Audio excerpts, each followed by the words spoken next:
Ladies and gentlemen, good day and welcome to the Niva Bupa Health Insurance Company Limited Q2FY26 earnings conference call hosted by ICICI Securities Limited. As a reminder, all participant lines will be in the listen-only mode, and there will be an opportunity for you to ask questions after the presentation concludes. Should you need assistance during the conference call, please signal an operator by pressing star and then zero on your touchtone phone. Please note that this conference is being recorded. I now hand the conference over to Mr. Anshuman Deb from ICICI Securities Limited. Thank you, and over to you, sir. Good evening, ladies and gentlemen. It's a privilege to host the management team of Niva Bupa Health Insurance Company Limited for their Q2 FY26 results conference call. From the management, we have Mr. Krishnan Ramachandran, MD and CEO, Mr. Vishwanath Mahendra, ED and CFO, Mr. Ankur Kharbanda, ED and Chief Business Officer, Mr. Bhavatosh Mishra, Chief Operating Officer, Mr. Dhiresh Rastogi, Chief Technology Officer, and Mr. Vikas Jain, Chief Investment Officer. Without further ado, I will now hand over the call to Mr. Krishnan Ramachandran, MD and CEO. Over to you, sir. Thank you, Anshuman, and thank you to every one of you listening in on this call for your time late evening today. H1 for us was a productive and eventful quarter. Given the accounting changes that happened in the second half of last financial year, to make sure that we are able to assess or review our results on a like-to-like basis, for most part, I will focus on our IFRS financials or, the without 1/n numbers, specifically when it comes to things like growth rate. So in summary, for H1, we achieved an overall growth rate of 23% and a retail growth rate of 28% without 1/n. Our IFRS PAT for H1 improved to 132 crores, up from 60 crores similar period last year. And our combined insurance service ratio for H1 improved by more than 100 basis points to 103.1%, down from 104.2% last year. And our retail market share, which is basis reported numbers, and to that extent have noise because of the 1/n accounting change, held steady at 9.9%. We continue to trend very well on a range of customer metrics. Our settlement ratio for Q2 on claims was 95.2%, and our weighted average NPS, to remind all of you, we measure this across 35 critical customer touch points, improved to 57 for H1. We continue to sell the right sum insured and products to our customers, as evidenced by our industry-leading ATS at more than 31,000 rupees, and also close to 83% of our policies have a sum insured or have of 1 million or above. In Q2, we also launched what we believe is the next generation retail health insurance product, Reassure 3.0. It is found very good reception and is doing very well in the marketplace as we speak. We also made good progress on our health ecosystem, or as Bupa calls it, pay wider strategy, with in H1 more than 13 million downloads. We have 5.8 monthly active users on the customer app, and more than 51,000 health checkups every month, and about 6,700 doctor consults every month using our customer app. Our product and distribution mix has been largely stable. We added one more city in our preferred provider network, which is our strategy to manage a great customer experience and claims cost at the same time. And about 17% of our claims in the cities where our PPN is present, go through these PPN hospitals. We've also seen incidence rates and average claim size range bound and within what we call a stable trend. And also consequently, our retail health claims ratio H1 to H1 this year to last year is more or less flat. So broadly, that's been a summary of our performance. And I do, before I hand over to Vishwanath, want to touch upon a topic that I understand has, fired up our collective imagination, if you will, which is this whole topic of GST. And I really want all of us to step back and look at this change for what it really is, in my opinion. The first part is GST has come down from 18% to 0%. And I'll quote what the chairman IRDA has stated, which is that, food is at 0% GST. So at the highest level of policy making, health insurance has been recognized as being equivalent to food in terms of how essential it is in the arsenal of financial services products that a customer should have. So I think this is an incredible win for the industry. Having personally been involved year after year in lobbying for GST coming down, so I think 0% GST is an incredible step from the highest level of policymakers in our country. Second is, we should look at it beyond, maybe this quarter or next quarter for what it really is, which is that it is a drop in price. And survey after survey on health insurance has suggested that affordability is a barrier to purchase of health insurance, which is to say that this is a category where price elasticity, demand, does see a price elasticity curve as in many other categories. So to that extent, this should be a significant fillip to demand for the category. And indeed, as many of my friends in the industry have already commented, we, like many others, are seeing demand go up.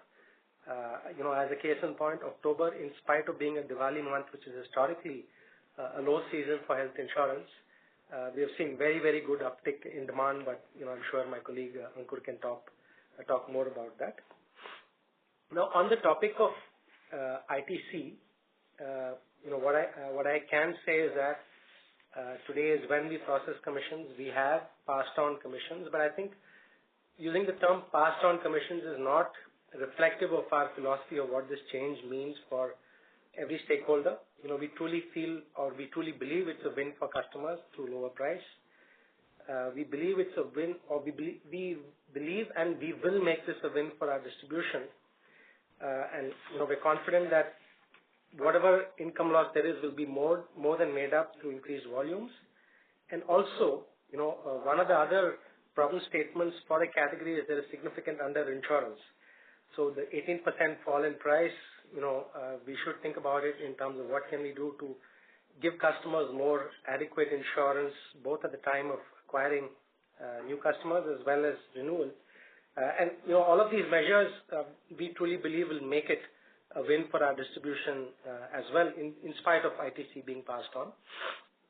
And in closing, before I hand over to Vishwanath, I mentioned this last time as well.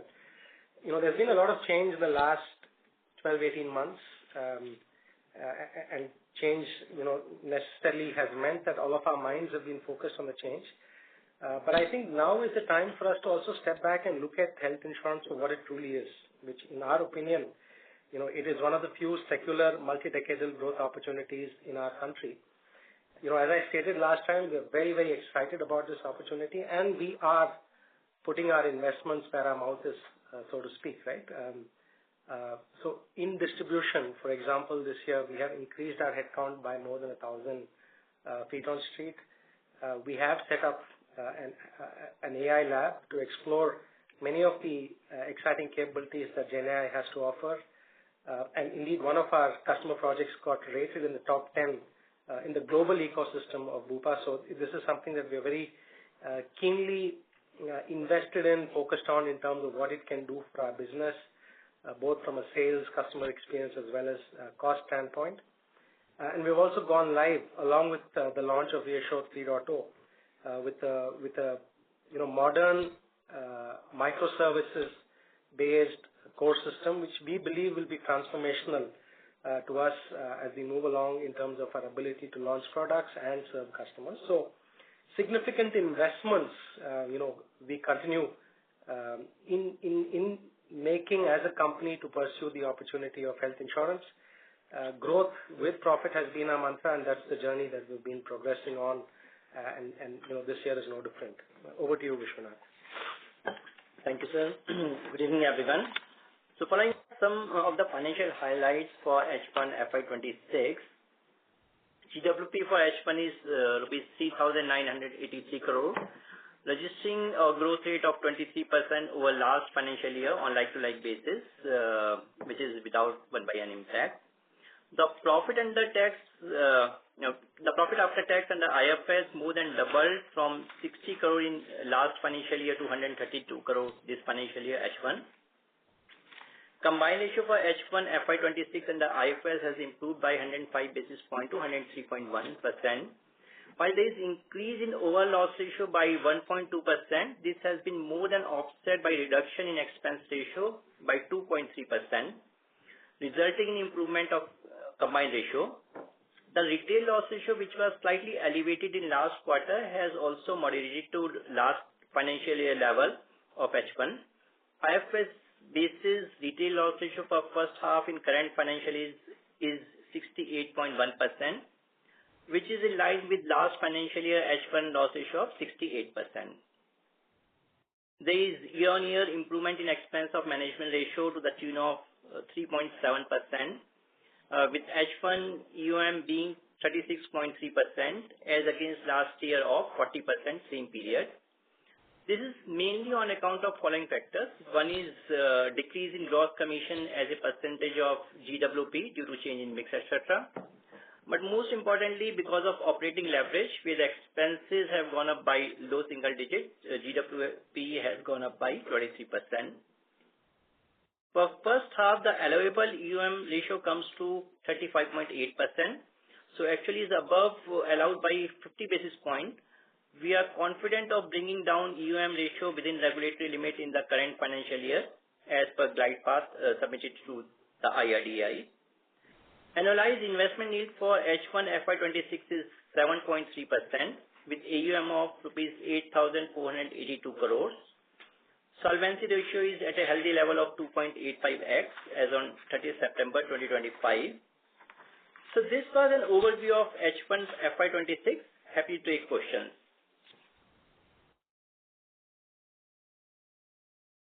Thank you very much. We will now begin with the question and answer session. Anyone who wishes to ask a question may press star and then one on their touchtone phone. If you wish to remove yourself from the question queue, you may press star and two. Participants are requested to use handsets while asking a question. Ladies and gentlemen, we will wait for a moment while the question queue assembles. Again, to register for a question, please press star and then one. Our first question comes from the line of Supratim Datta from Jefferies. Please go ahead. Thanks for the opportunity. I have three questions. The first is on the October demand, and like you rightly pointed out that, the demand has been fairly strong. Wanted to understand, if you could break it down, what is driving this growth? Is it new products, new demand coming through, or is it, existing customers taking higher sum assured, or is it, greater rider attachment that is really driving growth here? So if you could break it down into what has been the key factor behind the stronger growth we are seeing in October, that would be, very helpful. Secondly, on your comments around, GST and, the growth offsetting, any loss of commissions for distributors, while I do understand that, would you be taking a one-size-fits-all strategy here, or it would be, more nuanced and depending on, the type of distributor, would this strategy play out? That's one part of that question. The other is, how much of this impact would you be able to offset through a price hike? And given, the GST has just taken place, would you be able to take a price hike in the next, 6 to 8 months? That's the other, question or, we would like to understand. And lastly, on your retail health loss ratio, it has been stable, that's great. But insurers who have reported till now have shown an improvement actually versus last year to this year. And even if I look at on IFRS basis, quarter, second quarter versus second quarter last year, it's broadly flat. So wanted to understand, why is there a difference, or should we look at, you versus peers differently? So those are my three questions. Thank you. Well, thank you very much. I'm Ankur Harbanda, Supreme. First, let me take the first two questions, which is on October performance and GST, and I will ask my colleagues to talk about the rest two on the pricing and the retail data. First, on the October performance, very happy that, one thing which we were pushing for on the GST side, lowering on the GST side from last few years, is now a reality. One is it has become a reality, and it has, for the month of October, which was a Diwali month, has given us substantial results. The numbers which are coming on the retail side are more than 50% growth, for the month of October, which clearly talks about that, this is really playing out well. It has, what it has done is, if I just give you numbers on the one of the platform which we look at is how are we doing on the queries coming on the Google side. That has gone up drastically. The conversion has also gone up drastically. So both in terms of queries and the conversions, both have gone up for us, and I'm assuming that's the case for the industry as well. The second thing which it has done is the per person buying in terms of the sum insured and the adequacy of the sum insured has also gone up. The proof for that is the ticket size. And for us, the ticket size for the month of October versus H1 is on the retail new business is plus 15%. That's the big difference which it has made. That's on the new business, but even on the renewal side, our ticket size has gone up. So one of the things which people are realizing is 18% lower GST means that there's a cushion of 18% for us to sell. We have gone up with our analytics model straight away from 1st October in terms of understanding which customer, payability, etc. And we have seen that there is a massive growth there as well on the renewal upsell, both in terms of sum insured and in terms of adding a rider. Both of them have really worked well for us. And let me now get on to your second question on GST. As we know that GST exempt helps the citizen of India, everyone to get closer to our, universal health coverage as well. And to ensure that we give full, benefit to the customer, we have passed on the GST impact to the distributors. And our distributors have also understood this, that overall income will go up. And October has shown them as well that the overall income has gone up because the number of people buying insurance is going up, and the number of, people also are taking a better cover there. So my point and the answer to it is we have done it for all, and distributors have also understood this. And just to relate mutual fund industry in 2016-17 when this came in 7 years, mutual fund industry is 3 times of what they were earlier. Same thing happened, a cut, etc. happened, but the real thing was the customers were getting a better value. And this is also happening in our industry. When the customers are getting a better value, distributors understand that overall sales will go up, and which would mean that overall their income will go up as well.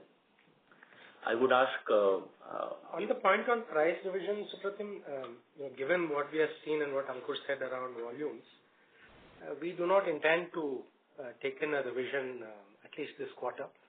We'll monitor how things are, and as needed to manage overall portfolio economics, we'll review it at the end of the quarter only, Anshuman. And on your question on loss ratio, I'll defer to Vishwanath to address that. Yeah, Supratim. So on loss ratio, for H1 we have seen same as last year, and last year was also kind of stable loss ratio. It was not too elevated. So it is at same level. Q1 it was higher, 2.5 to 3%. This year, this Q2 is lower. Similar range. Trend perspective, yes, we are also seeing loss ratio on better in recent months. But for whole H1, it is at same level. Got it. Thank you. Thank you. Our next question comes from the line of Varun Palacharla from Kotak Securities. Please go ahead. Sir, my first question is again on the claims ratio part. So last quarter, if I remember correctly, we had provided a higher amount for claims which are outstanding, and as they run down, there should be some benefit coming in this quarter, right? If we include that benefit, how much is the claims ratio increased by in 2Q? That's one thing I wanted to ask. And second is with regard to the auto adjudication system. Last time we had some disruption with regard to a IT supplier. So are we doing any changes on that front, or are we still continuing with the same IT service provider? So, in terms of IT service provider, we have taken assurance for infosec risk, etc., from third party, and after that only we have started with that. So we are very comfortable, and that was the reason it was outstanding was on a higher side. So if we see whole H1, it is at same level. As I was mentioning, 2.5%. It was higher last quarter. The same is lower this quarter. Now, quantifying exactly how much is coming from last quarter versus this quarter, that's not something which I have handy. But broadly, for the H1, we are very comfortable. And the trend perspective also is comfortable downward trend. Oh, but the trend would be upward, right? Then if we include that impact, likely like 120 basis points, whatever up we're seeing in the first half phases, largely a similar impact would be in 2Q. So it's actually an uptick in claims, is it not? Okay, I'll just explain. So in terms of, there is a trajectory loss ratio has where Q1 is lower, Q2 is higher, then Q3 again lower, and Q4 lower. Yeah. That's a kind of curve. It is following the same curve. It's not that Q2 is lower than Q1. It is more like the trend is lower than last year as we speak in recent months. Okay. Yeah. And with regard to the long-term ROE guidance, so now that you've had more of a handle, so are you able to change your guidance, or would you want to just reiterate the long-term guidance? We stick to long-term guidance, which is, let's say, FY29 mid to high, teens ROE. We stick to that. Okay.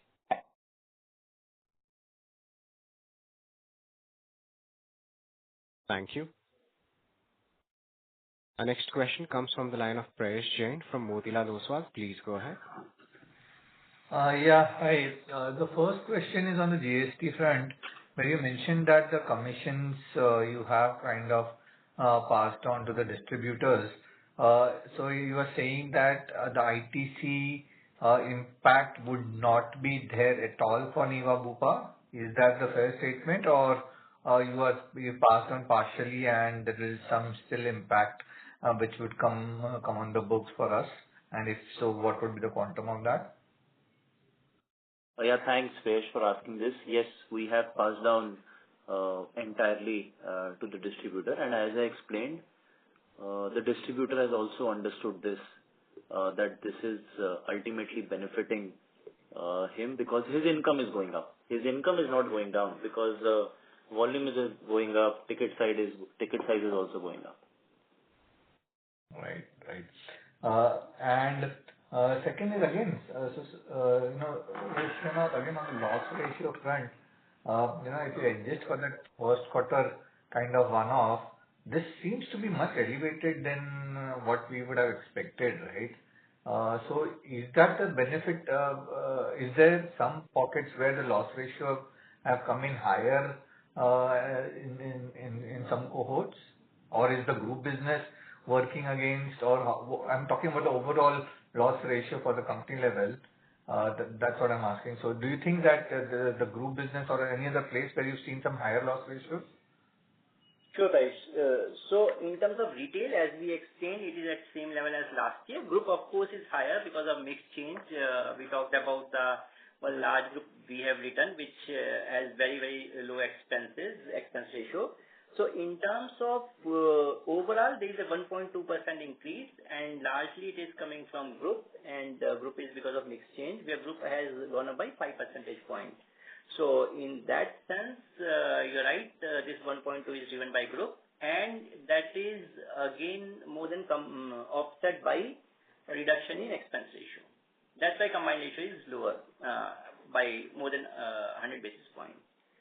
Prayesh, while analyzing loss ratios, best to split it between retail and group, Right. because they have very different combined ratio profiles because of Right. the cost economics. Yes.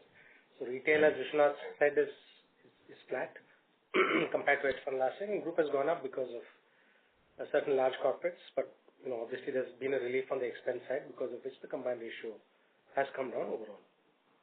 And it is fair to assume that the second half, there will be a significant improvement in loss ratio as a group business, or because under IFRS there should not be any change, but on your reported accounts, would that change? Yeah, under reported in Q4, the loss ratio will be on lower side because that business was written the Q4 last financial year. But that is only reported. IFRS they will not be changed. Will not be. IFRS to be steady, and if you go to the we actually have a bridge this time in the investor presentation, because that was also something that many of you had. So this time they put out a bridge explaining the difference in loss ratio, and clearly, as Vishwanath mentioned, by Q4 you should see it swing on the positive in a positive way. Got that. Thank you. Thank you. Our next question comes from the line of Shobhit Sharma from HDFC Securities Limited. Please go ahead. Yeah. Hi, sir. Thanks for the opportunity. Sir, my first question is on your group health business. So what is the strategy on that business now? Because we have seen we had a good growth in last year. First quarter was also good, but in the second quarter we have seen some slowdown. And secondly, coming to the loss ratio, in the first quarterly call you mentioned that we have provided for some 1.5% extra provisioning. So have we taken some reserve releases out of it, or still we are holding on that?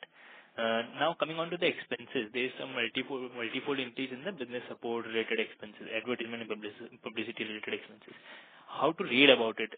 We increase our spending on that, and you mentioned about the growth in the October month. So would you like to give some emphasis on which channels are driving this growth, and what kind of conversion rates and the renewal increase we are going to see because of the GST related impact?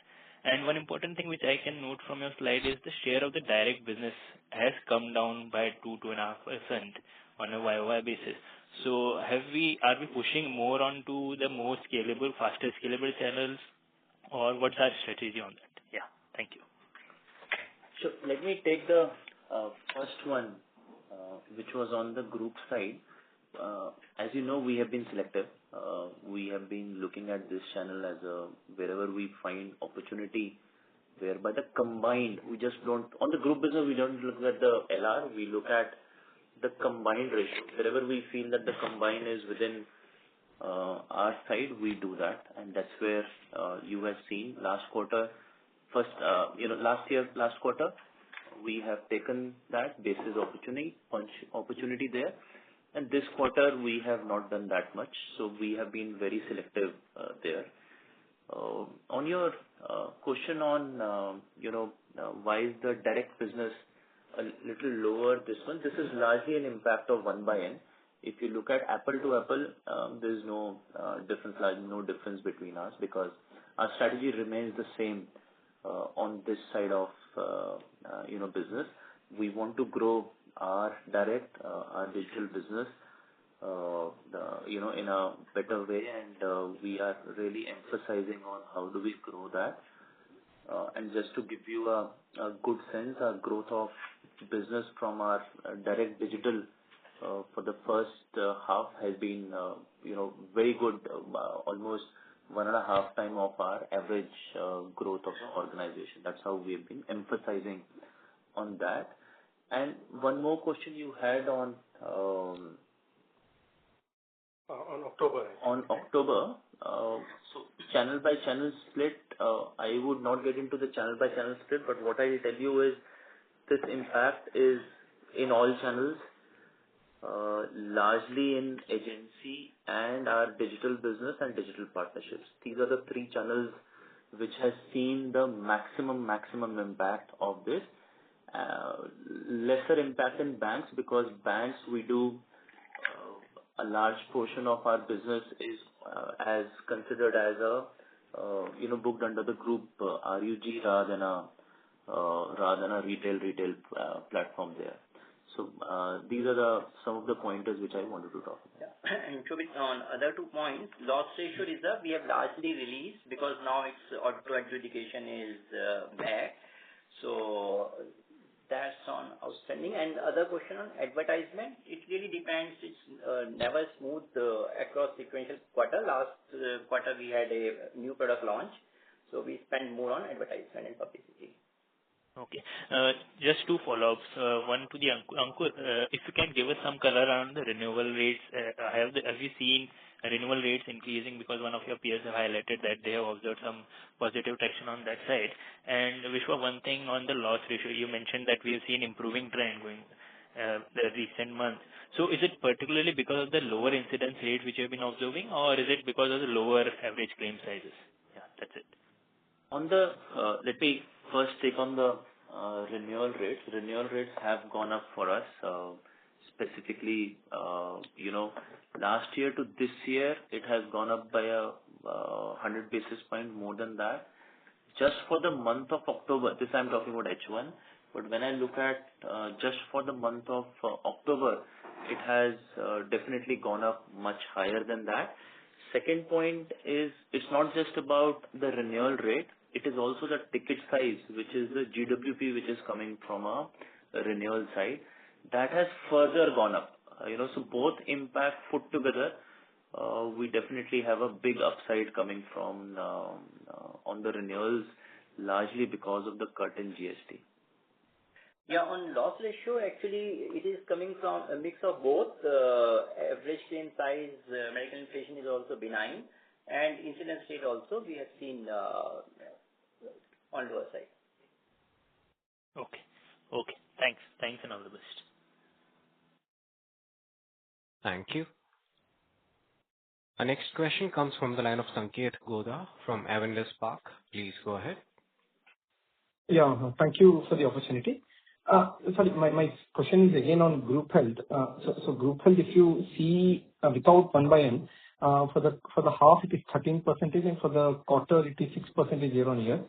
So naturally it is a little lower than typically what you used to report in the past. The slowdown is predominantly visible in corporate plans, that is indemnity plans, or it's more because of the benefit-based products. If you can clarify. And related to that, out of the total group which you did around 1173 crores in FY 26, how much will be affinity-based products, and whether the contribution has gone up or declined compared to last year?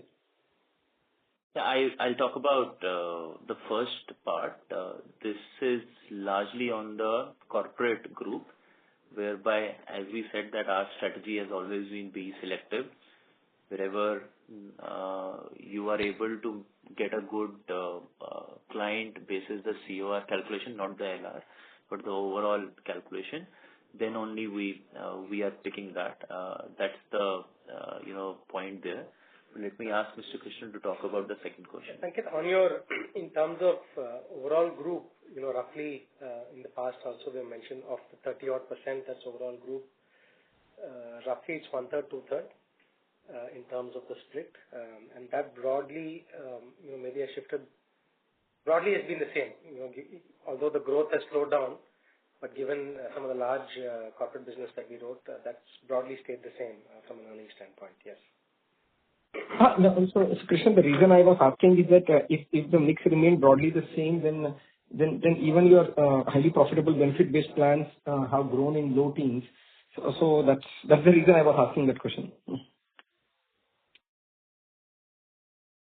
Yeah, we grew our business in those two segments quite rapidly last year as well as last. So the growth is off of fairly, close to 40-50% growth last year and prior year. Sanket, you would have seen those numbers. So Yeah. It's a double-digit growth on top of a 40-50% growth rate last year. Just to put that in context. Understood.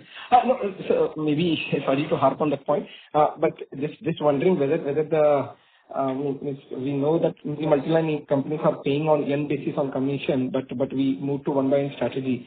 So that has not impacted us. So okay. That's not had any impact. No, I can reconfirm that. Okay, perfect. And can you quantify your group health loss ratio in IFRS basis for the current half and the previous half?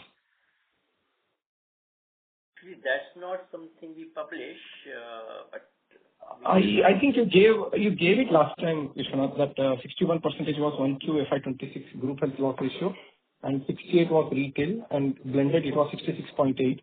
So on similar lines, if you can give the number, it will be useful. Yeah. You are saying overall group, not B2B and B2C. No, overall group. Yeah, actually overall group I'm asking. Sorry. Okay.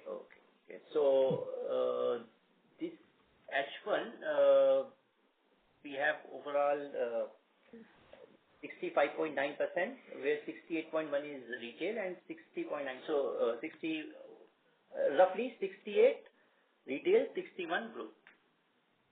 And the last year, same 68. It's what's the number? 56. I'm just rounding off. Yeah. Oh, okay. So 56 gone to 61, 68 is flat. That's the way I need to understand it. Yeah. That's broad. Okay. And just to remind you, all our ratios include claim settlement cost. Yeah, I understand that point. Yeah. And just a fundamental question. See, Ms.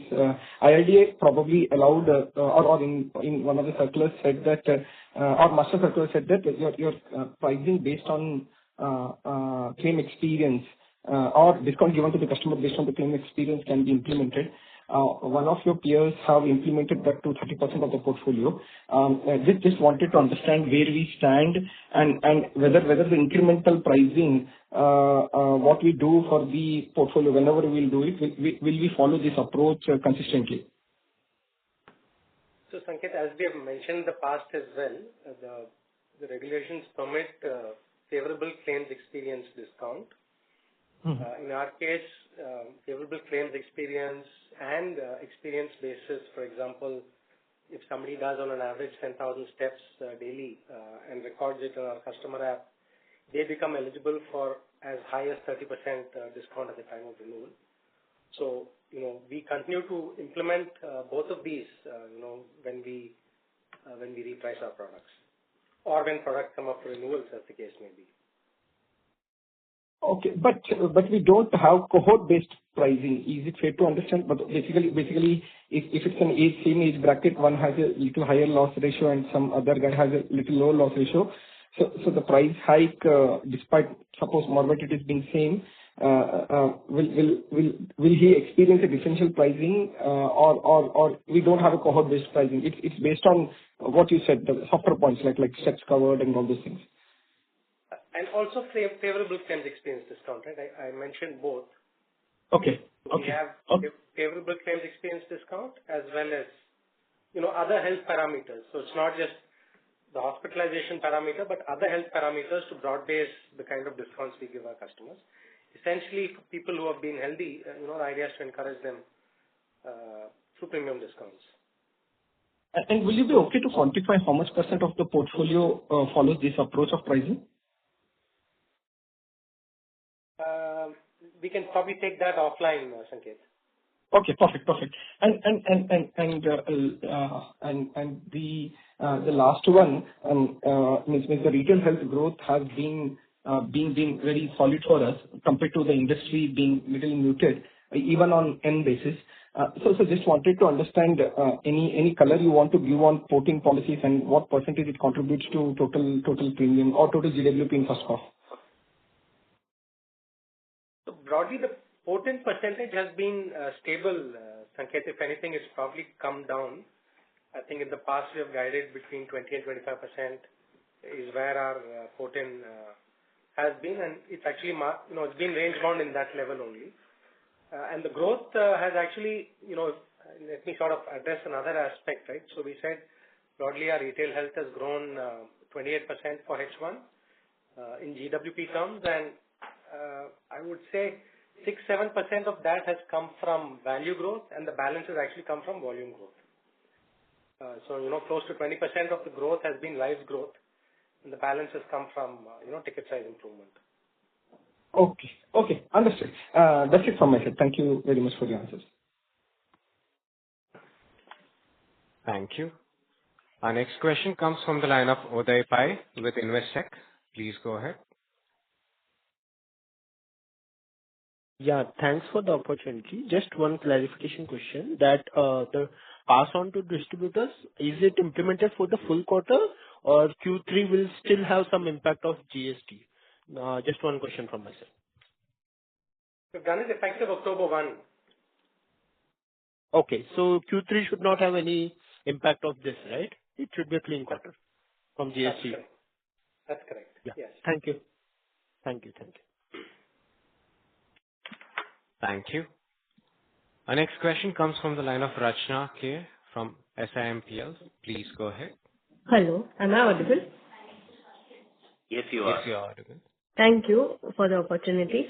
I had one question. Within our group health insurance portfolio, could you share how the premium mix or share between employer versus SME customers have, evolved? Further, if you could provide some perspective on the underlying business economics at a ballpark level of writing employee group health versus SME. What factors make the SME business segment attractive? As we had discussed previously that SME business is an attractive segment within the health business, and how it is different from writing employer business. In addition to this, what has been our approach to become better in SME business in terms of growth and profitability? As this segment, tends to be a bit price sensitive. This is my question. Actually, employer-employee, SME is also employer-employee technically. So just want to be clear that both are employee-employee. Just depending on the size and the number of lives covered, we categorize something as large corporate versus SME. As we have stated in the past, our strategy is to focus on the SME segment, or disproportionately focus on the SME segment. And as Ankur mentioned earlier, we do believe we have a strong value proposition for large corporate, but we are opportunistic, right? It has to come at the right economics around combined ratio for us to write that. The case in point being that in early 2025, we wrote a couple of large multinational companies because they believe very much in a health value proposition, and we were able to write that large business using a health value proposition. So strategically, I just wanted to clarify that. In terms of the split of the business, I'd say more than 2/3 of our business by volume or counter policies comes from SME, probably closer to 70-75% or even higher. In terms of an SME in the company, we actually run almost like a retail business. We source SME business through direct-to-consumer channels. We source it. Many of our bank partners, have large SME lending franchises. We ride off our sizable agency network, and we also ride off the broker network. So it's a multi-channel approach to the SME business, similar to what we do on the retail business. And indeed, we run it like retail, where the conversation to conversion ratio is something that we closely monitor on the SME side. And this is a business that we've been strategically investing in and growing. This business has been growing with, if I sort of deconstruct the overall growth, while our overall group business growth has been relatively slower than the retail growth, but the SME growth has been, has been close to 50%. You want to add? That gives you a sense of our overall employer-employee strategy, the role of SME, and what engines we're using for growth. Okay, and more on the economics perspective, if you could give a ballpark figure in terms of, combined ratio. Look, we've spoken about group combined ratios in the past. That's what we've been talking about publicly. Okay, thank you. That's it. Thank you. Our next question comes from the line of Vinod Rajamani from Nirmal Bang. Please go ahead. Hello. Thank you for the opportunity. I don't know whether you may have already addressed this because I joined slightly late. I just wanted to know the split between, in the group segment, the split between employer-employee and benefit. What's the premium split and also the loss ratio split? That's all. Thank you. Premium split is roughly 1/3 employer-employee in balance, affinity business. Loss ratios we have not been disclosing publicly. Okay, sure. Thank you. Thank you. Our next question comes from the line of Raghavesh from JM Financial. Please go ahead. Hi, thanks for the opportunity. And a couple of questions. First, on the claims ratio reserve release, which we had been discussing, in 1Q you had mentioned you will take a couple of quarters for this to stabilize, but the commentary suggests it's now stabilized and we can kind of consider this 50 crore number, adjusting for, of course, growth to be stable here on. Is that a correct understanding? Secondly, how has you... Okay, great. Secondly, on the gross commission ratio you have been able to reduce.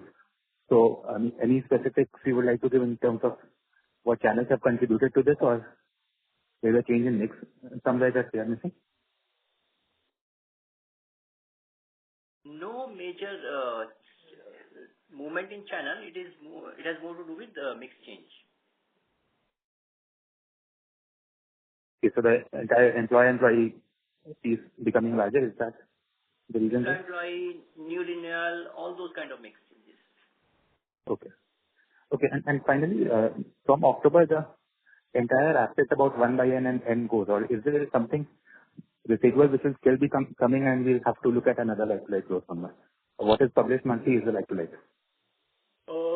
Not exactly, because last year October we started 1/n. So whatever is the premium deferred in those months, it will keep coming. So there will be a cycle. So now we'll keep deferring and it will keep coming from previous months. But whatever will be reported will be like-to-like, right?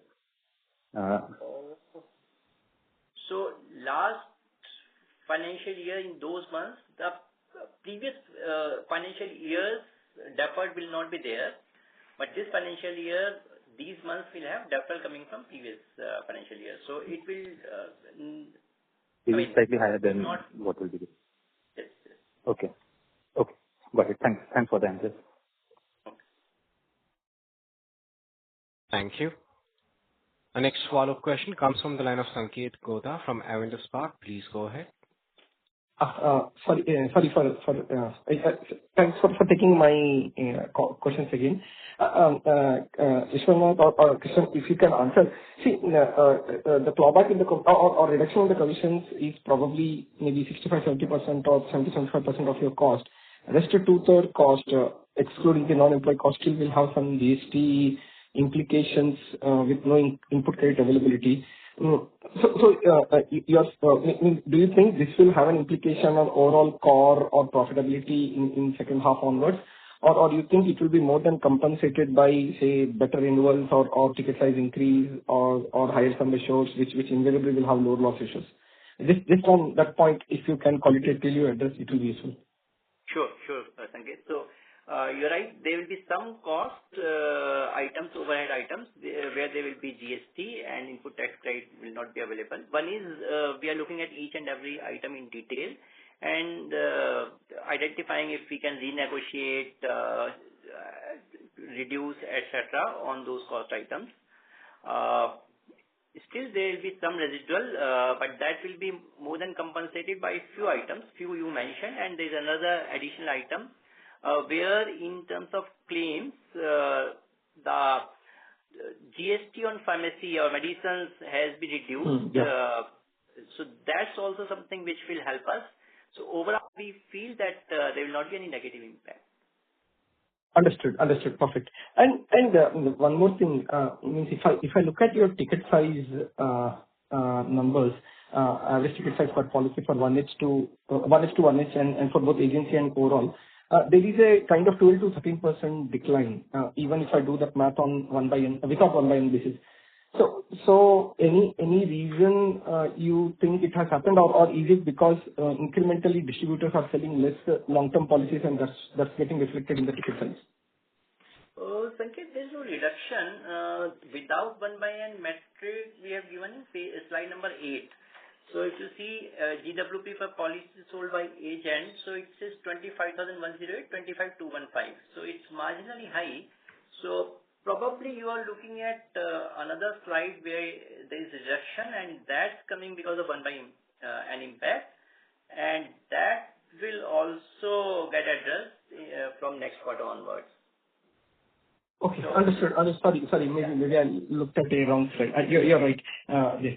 And finally, can you quantify your advance premium sitting in the balance sheet? Not handy currently, but we disclose that in our IRDA financials, which are. Yeah. So, but it will come with a lag, so I was asking. I mean, since it will be available in public domain, we can find out and give you separately. Okay, not a problem. Thanks. Yeah. That's it from my side. Thank you. Sure, thank you. Thank you. Our next follow-up question comes from the line of Shobhit Sharma from HDFC Securities Limited. Please go ahead. Yeah, hi. Thanks for the follow-up. So firstly, can you help us understand how much of our expenses related to outsourcing expenses contribute to total expenses? And what's our plan on that? Because I believe whatever ITC impact would be there on that portion of the expenses, if we are able to bring that in-house, we'll be able to offset some of that. And secondly, on the investment AUM side, if I look at as compared to March 25 to September 25, the year has been more or less been flat. It has grown by 4 to 5% only. So what's the reason behind that? And what's our strategy onto the portfolio? Will it always be skewed towards the debt side? And what's our duration of the portfolio? That's it. Thank you. Sure, Shobhit. So first on your question on outsourcing. So we have very small outsourcing vendors where we take help on manpower side from for IT, etc. We are looking at each and every contract and seeing is there value in sourcing that. So in some cases we may do, in some cases we may still continue with outsourcing. But it's not a very major cost item any which ways. On AUM, so this has to do with reinsurance treaty. Last financial year we had reinsurance treaty which was there on where settlement was on annual basis. So in May this year, we settled that all voluntary quota share, and this year onwards, it's on quarterly settlement. So that's why optically it's looking that AUM has not grown. And the capital contribution was another point because last year we had 800 crore capital. So that's why there was a sudden jump, and we raised also, from private market before that. So those are the only reasons. In terms of bonds, yes, we would like to continue majorly with bond strategy, but we also have close to 6% which is there in Nifty ETF, EIF, InvIT, REIT, etc. So we'll continue with that, but it's not that we want to ramp up that largely. And second, we are not investing in direct equity. It is only through Nifty ETF. What's the duration of the portfolio, the debt portfolio? Duration would be around 61 months. 61 months. Yeah. Q2 will be 61, duration 4.5 years. Yeah, 4.5 years or so. Okay. Thank you. We can give you that.